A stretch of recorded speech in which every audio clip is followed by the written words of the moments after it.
Good morning.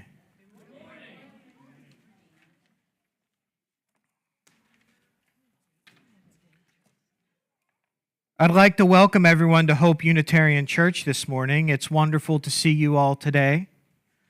I'm the Reverend Justin McCreary, and I'm very excited that you're here with us. If you're new to Unitarian Universalism, one of the things I always like to say is that we're covenantal, we're not creedal. That means a lot of things. One of the ways I explain it is by quoting this quote attributed to David Ferenc, "One need not think alike to love alike." But the idea is that we are brought together through agreement on how we choose to be with one another. We create a covenant of relationship as opposed to listening to anything from down on high telling us we have to be together. We choose to be together. We decide to work together. Love is the power that holds us together and is at the center of our shared values. Being rooted in love, we believe that all human beings should be treated with dignity and respect. At Hope, we seek to transform ourselves in the world through community, service, and love.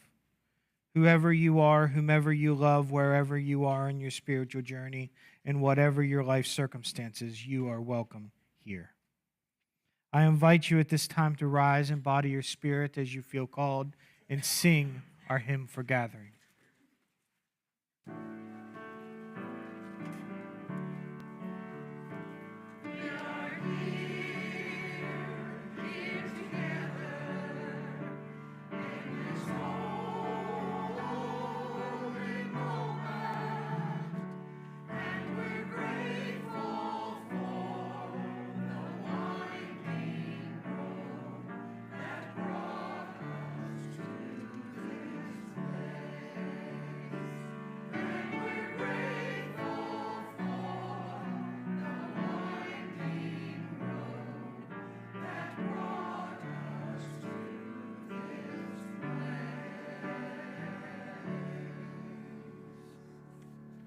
We begin our service with the lighting of the chalice, and we say these words.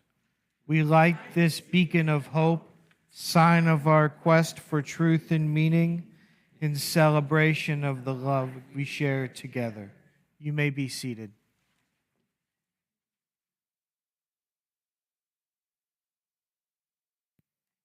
In words of invocation, these words come from Reverend Gretchen Haley.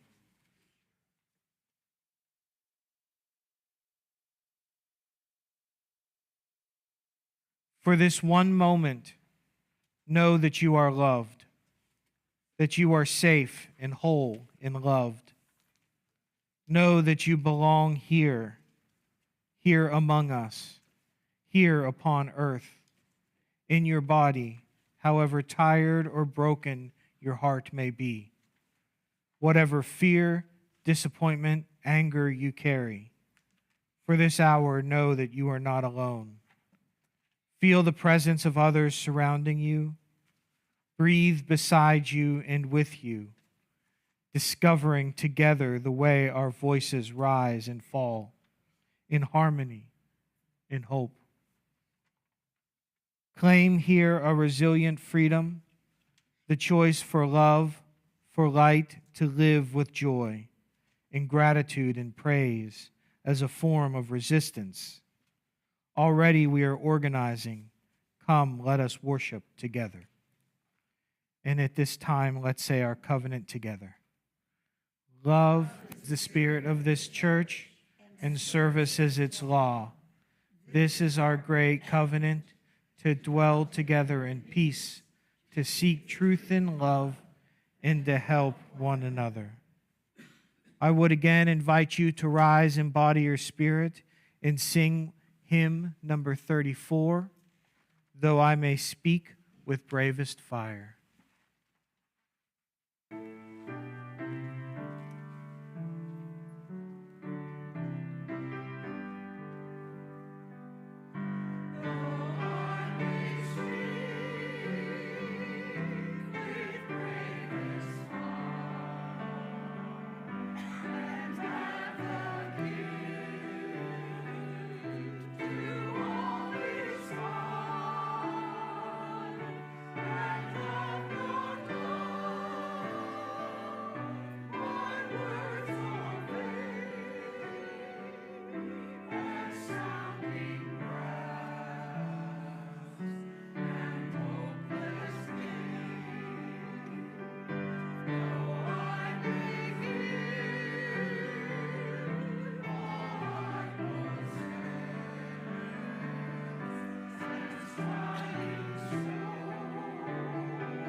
You may be seated.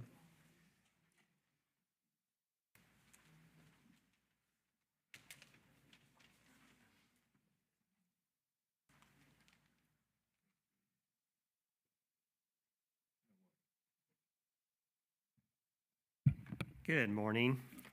My name's Jeff Dossett, and we got some announcements this morning. Not very many this week. Saturday, coming up, July the 12th, we have a Gardens and Grounds cleanup from 9 a.m. till noon. We're going to be trimming some trees, spreading some mulch, spreading out some weed preventer. Not a lot of hard stuff this time. Luckily, the weeds have been held at bay, so that's good. I was not going to be here, unfortunately. Work threw me a curveball, so I'm going to have to work that Saturday, but I know some other volunteers are going to come and help, and so I appreciate that. July 17th, we have family bingo night here at the church. We're going to have pizza and ice cream, and there will be childcare provided. It's going to start at 6:15 until you're all bingoed out. July the 16th, we do have the Hope Lunch Bunch, and you just told me where, and I've already forgot. Riley, it's on 91st Street, and you need to call me to let me know. Okay. You're coming, so that's, I think my number's in the bulletin. All right, so Riley, call Mary to let her know you're coming. And then we do need some volunteers this month for, like we do every month, for Feed the Homeless. It's coming up on the 19th of July. And so there's a sign-up sheet on the cookie table. And so please sign up for that. And it's if you've never done Feed the Homeless, I can't tell you, how gratifying it is to help those folks. They're so appreciative of what we do for them, and it's a really fulfilling volunteer if you can do it. And that's all I have.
Good morning, everyone.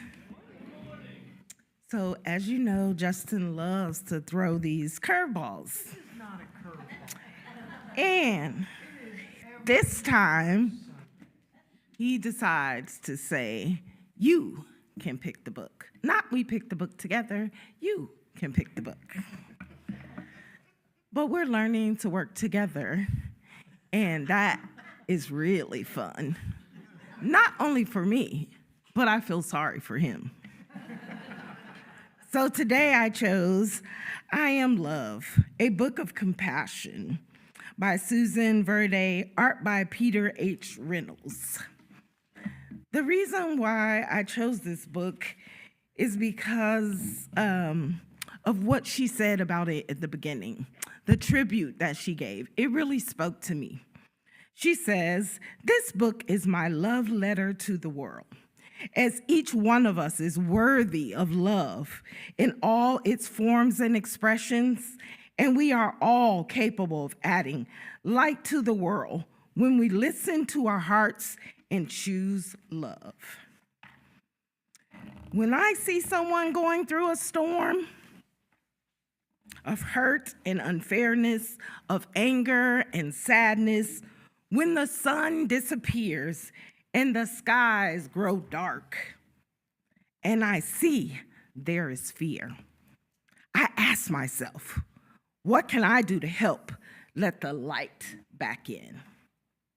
I put my hands on my heart and I listen, and that is where I find the answers. I have compassion. I act with tenderness. I am love. I can listen and not say a word. I can be there. Love is being present. I can hug and hold and say, everything will be all right. Love is comfort. I can speak softly and choose my words and actions carefully. Love is gentle. I can give thanks for all I have and am able to share. Love is gratitude. I can keep my mind and body safe and healthy. Love is taking care of me. I can express what's important to me. Love is creative. I can know that no one is perfect. Love is understanding. I can do my best to make things better. When something is wrong, love is effort. I can celebrate those I've loved before. Love is remembering. I can find goodness in a kind word, a helping hand, or a shared smile. Love is tiny gestures.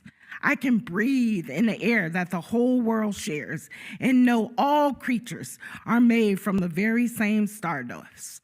Love is connection. When the clouds roll in for others and for me, I know now there is something I can do. I can let my heart lead the way. I am love. You are love. We are love. And with love, we will weather the storm and light up the sky together.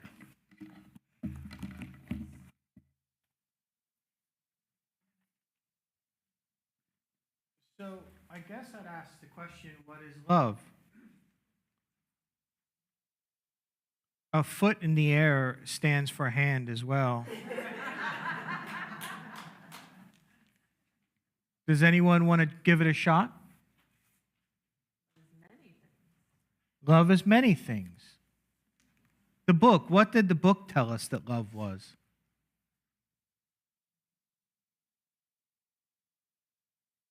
Yes, Rowan. Community is love. What we do together is love. What were some of the other things? Did any of them stick out? Quaid, I'm sorry. Creativity is love. That was a good one. Does anyone have any other ones? Tiny gestures. All right. So we find that love is different for different people, but it all has to do with how we are in community. And one of the other ones I really liked was that love is taking care of yourself. So as we choose to act with love this month, keep those things in mind. Blessed be. And thank you, Nia, for that wonderful introduction.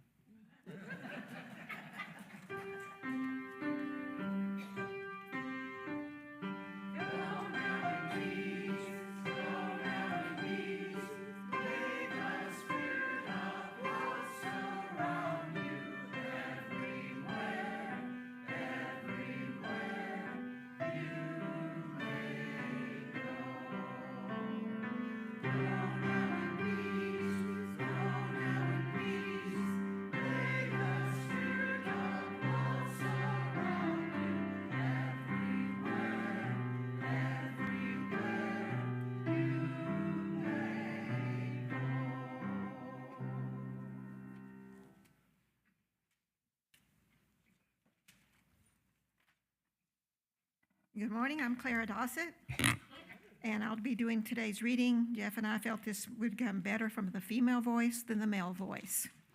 This is by Miss Ellen Bass. It is for my daughter on her 21st birthday. When they laid you in the crook of my arms like a bouquet and I looked into your eyes, dark bits of evening sun, I thought, of course, this is you. Like a person who has never seen the sea can recognize it instantly.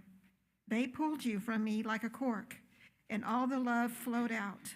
I adored you with the squandering passion of spring and that shoots green from every pore. You dug me out of a well. You lit the deadwood of my heart. You pinned me to the earth with the points of stars. I was sure that kind of love would be enough. I thought I was your mother. How could I have known that over and over you would crack the sky like lightning, illuminating my fears, my weaknesses, my sins? Massive the burden this flesh must learn to bear the mules of love.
Thank you, Clara, for the reading. To remember it and so that we can get it in our minds, since that reading will be used very deeply in our service, I'm going to read it again. When they laid you in the crook of my... Oh, this is for my daughter on her 21st birthday by Ellen Bass. When they laid you on the crook of my arm like a bouquet, I looked into your eyes. dark bits of evening sky. I thought, of course this is you. Like a person who has never seen the sea can recognize it instantly. They pulled you from me like a cork, and all the love flowed out. I adored you with the squandering passion of spring that shoots green from every pore. You dug me out like a well. You lit the deadwood of my heart. You pinned me to the earth with the points of stars. I was sure that kind of love would be enough. I thought, I was your mother. How could I have known that over and over again you would crack the sky like lightning, illuminating all my fears, my weaknesses, and my sins? Massive the burden this flesh must learn to bear, like mules of love. So there's a lot about this poem that I can't identify with. But if I were only going to preach from poems from old white guys, that would be okay.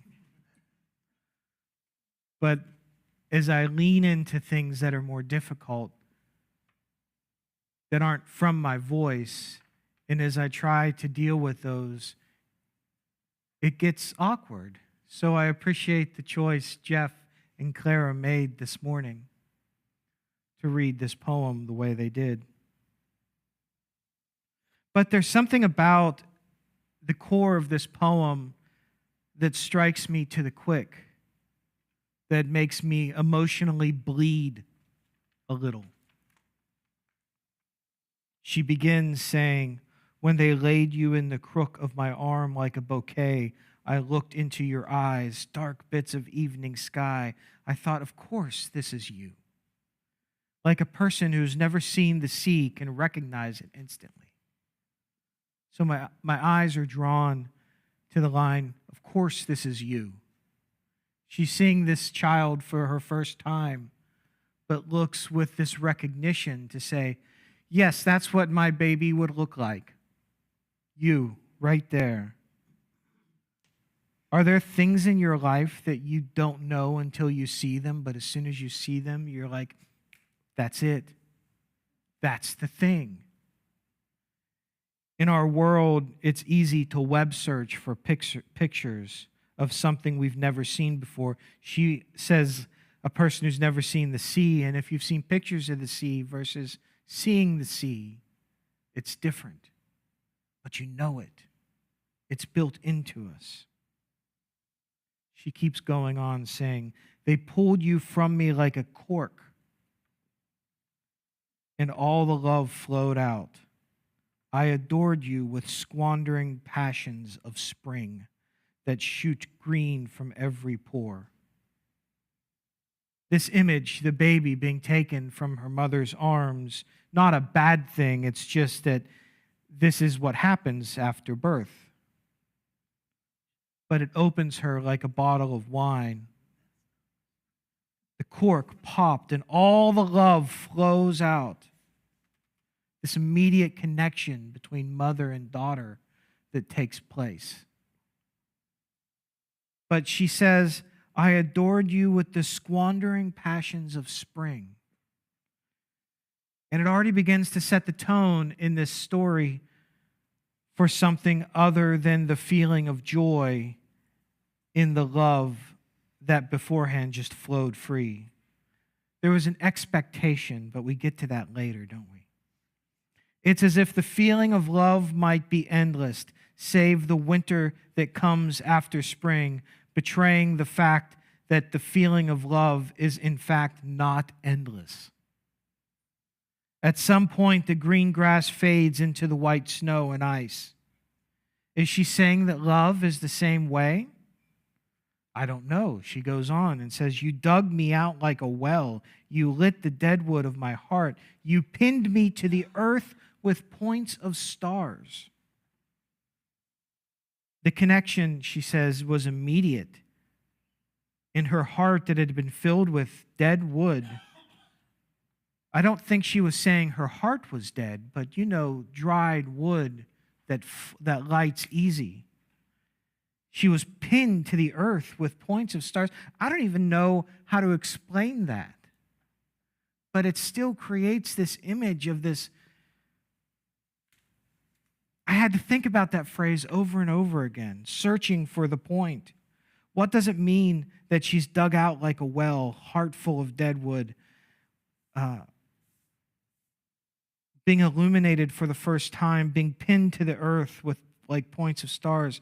So I know this is hyperbole, yet I can't put my finger on the meaning of the allegories. I can't sense, but I can sense a drift in the poem. She's about to set something up for a change. She says, I was sure that kind of love would be enough. I thought, I was your mother. How could I have known that over and over you would crack the sky like lightning, illuminating all my fears, my weaknesses, my sins? The first line of the stanza, I was sure that kind of love would be enough, tells us immediately that it was not. She says, I thought I was your mother, referring back to that line, thinking that love would just be enough for everything. But to her, it wasn't. She spits it, almost like she's rationalizing something. How could I have known that over and over again you would crack the sky like lightning? In saying that, she invokes the storm, but she's gone from love flowing out of her like a popped cork to cracking the sky like lightning. She says that in doing so, her daughter will illuminate all her fears, weaknesses, and sins. And it's that moment that the lightning strikes that she's not filled with fear, that her fear is illuminated. Whether it's a fight, whether it's a disagreement, whether it's just a kid staying out too late, that's not the thing. That's not the thing that causes the storm. The storm is there already. It's that storm that happens that shows us who we are. The lightning illuminates the fears, the weakness, and the sins. As Unitarian Universalists, we don't like to talk about sins. Some of us run from that language and we write off an entire vocabulary of reverence so that we need not talk about sin. And I think sometimes we don't invoke God because we don't want to invoke sin. Yet she calls out her sins. They're illuminated by the presence of her daughter. They're made known. See, in my life, nothing highlighted my past discretion, my failure, and my sins like being a parent. I hear the chuckles of acknowledgement. But here the poet is telling us that this love that flowed out from the beginning was not as glorious and as wonderful as she thought it would be, but that the natural love that exists between mother was not enough to handle the storms. And I think she's saying that love is more than that feeling of pure goodness that comes at the beginning of a relationship. Love is more than that. And she ends the poem saying, massive the burden of this flesh, must learn to bear like mules of love. Mules invoke stubbornness. And I'm not sure if she's saying that love requires stubbornness or that we love regardless of stubbornness. Is she saying that love is the massive burden? Listen again. Massive the burden this flesh must learn to bear like mules of love. I don't know. Maybe someone can explain it to me, what she's trying to say. But from it, I get that love is more than this feeling she had in the beginning, like the bouquet her child was being set in her arms. Love was not always pretty. Love is more than the beginning of a relationship. Love must withstand the storms of life, the storms that highlight not the sins of others, but the failures of the self. I think it tempts us with the simplicity of the beginning, but then it hits us on the back end with sorrow that happens, with the failures that must be withstood, which I think is why the Song of Songs always tells us not to awaken love until it's ready. So as the UUA has identified our values, that big atom-like circle that you've seen pictures of, love being at the center of our shared values, it says this in Article 2 of the UUA's bylaws. Love is the power that holds us together and is at the center of our shared values. We are accountable to one another for doing the work of living our shared values through the spiritual discipline of love. But sometimes I feel like the path of love traverses a valley of broken hearts. We can easily love someone and still fail them. And I'm going to say that again. It is easy to love someone and still fail them. That's why love cannot be steel. It must be elastic. It must be able to bend, to stretch, to stay strong enough that it does not lose its shape. I have failed love. But real love understands that walk through the valley of the shadow of a broken heart. There's this Bible passage I go back to all the time. Now don't write me off just because I'm quoting the Bible. I'm going to go somewhere with this. It's from 1 Corinthians 13. If I speak in the tongues of humans and of angels, but do not have love, I'm a noisy gong or a clanging cymbal. And if I have prophetic powers and understand all the mysteries and all the knowledge, and if I have all the faith so as to remove mountains, but do not have love, I am nothing. If I give away my possessions, if I hand over my body so that I may boast, but do not have love, I gain nothing. Love is patient. Love is kind. Does not envy, does not boast, it's not arrogant or rude, it does not insist on its own way, it's not irritable, it keeps no record of wrongs, it does not rejoice in wrongdoing, but rejoices in truth. It bears all things, believes all things, hopes all things, and endures all things. And if you've ever been to a wedding, you've probably heard this. The image that we have all the time is that the bride is walking down and the groom is standing up front being so excited or so nervous or so scared or so contemplative. And the minister is up there in his black robe and white stole saying,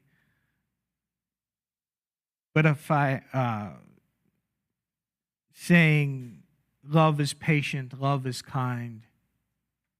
It does not envy, it does not boast. We've probably all seen that movie somewhere. But the older I get, the more I wonder if this version of love might just be too much for me. Because this passage sets an ideal when I would write, love is messy, love is hard, love will break you if you're not prepared, and we seldom are. As Unitarian Universalists, we covenant together. That is, we agree to be a certain way with one another. But let's be honest, I say that we're covenantal, not creedal all day, and still we fail one another on a daily basis. Because the love I'm talking about in this sermon is the love we have for each other in this church, and it is tied to that covenant that holds us. It happens that way. It happens that we go out of covenant with one another together, that conversations go wrong, confrontations go badly, Feelings get hurt.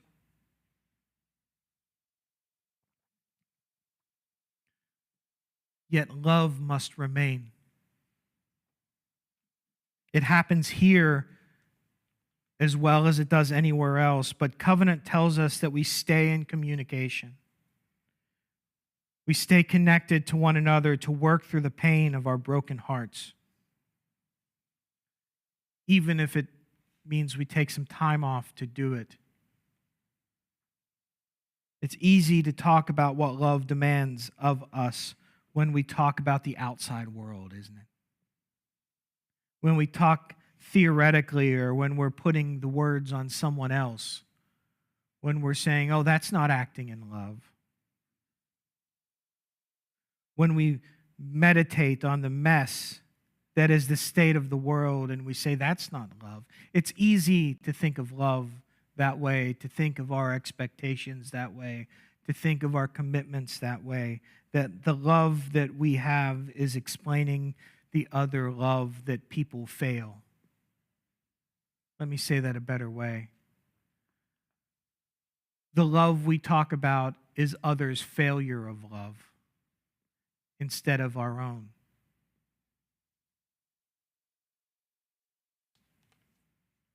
It's easy to write people off when love fails. She says in her poem, if you'll remember, I was sure that kind of love would be enough. I thought I was your mother. How could I have known that over and over you would crack the sky like lightning, illuminating all my fears, my weaknesses, my sins? I think what she's saying is that loving others teaches us more about ourselves than it does them. Loving others provides a mirror for something we don't always like that we see in ourselves. Loving others is hard in a way that feels easy, and easy in a way that is oh so hard. So, this is one of those sermons. This is not the sermon about loving the enemy, though that's a very important sermon. I'll get to that one later. This sermon is about loving the people that are in our lives. The ones that are easy to love, the ones that are hard to love, the ones that buck against us, the ones that hold us accountable, the ones that anything I could say after that would make sense, right? This is that sermon. This is the sermon about love for each other, sitting in this room, sitting at our family tables, sitting in our homes, being on the phone, whatever, these people that we interact with on a regular basis. Love is a binding force. And when we love others, we illuminate who we are, the good and the bad. And no matter how hard love may be, it's always worth it in the end. It's always worth it in the beginning. It's always worth it in the middle, and it's still worth it when it feels like it has failed us. It takes a strong person to love fully, and an even stronger person to return through the valley of the broken heart to love again. So just remember, loving others highlights not who they are, but reminds us most who we are, warts and all. Thank you.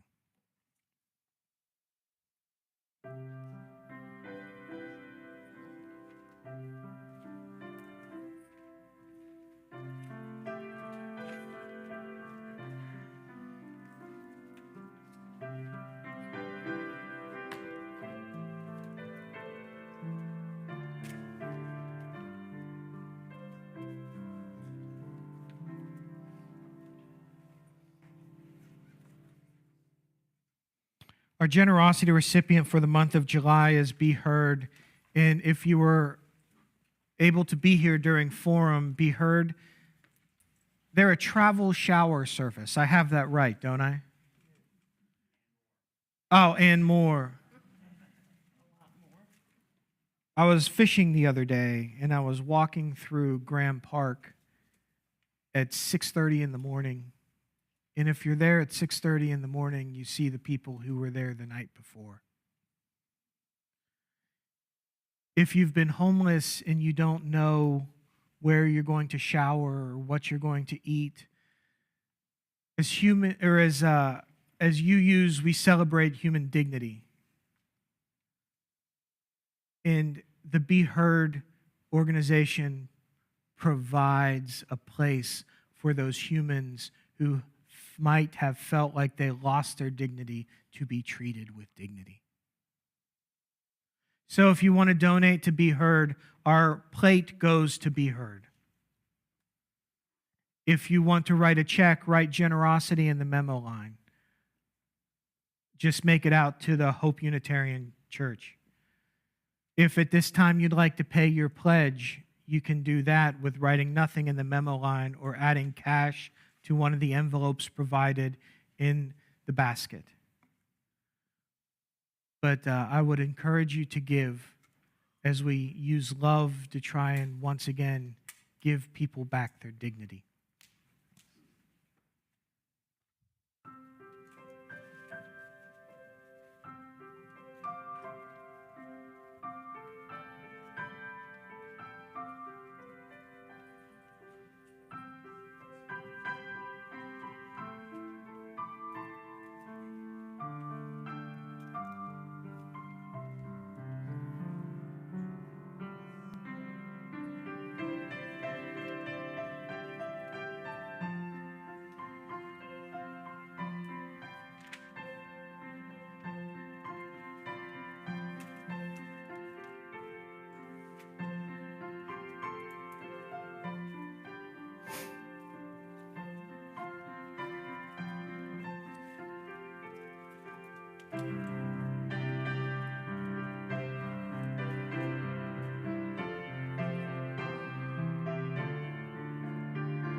We build on foundations we did not lay.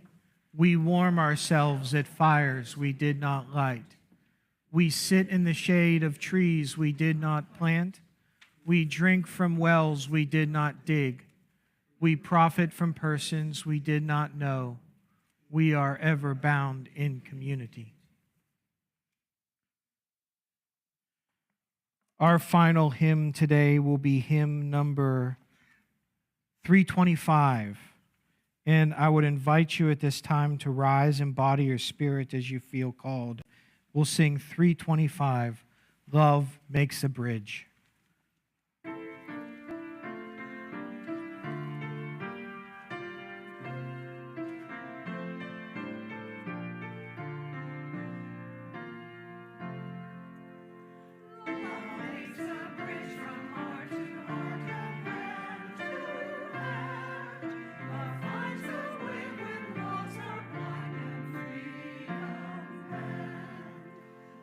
Breaks the walls of language, gender,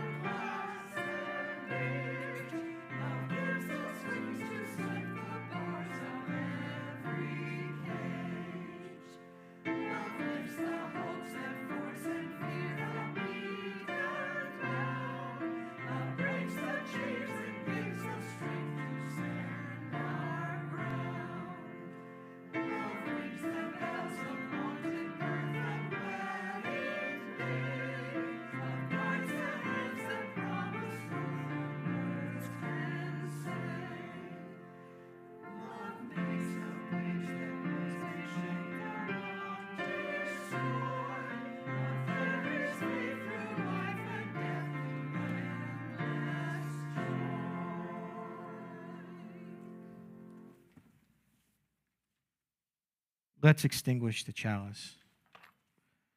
We extinguish this chalice.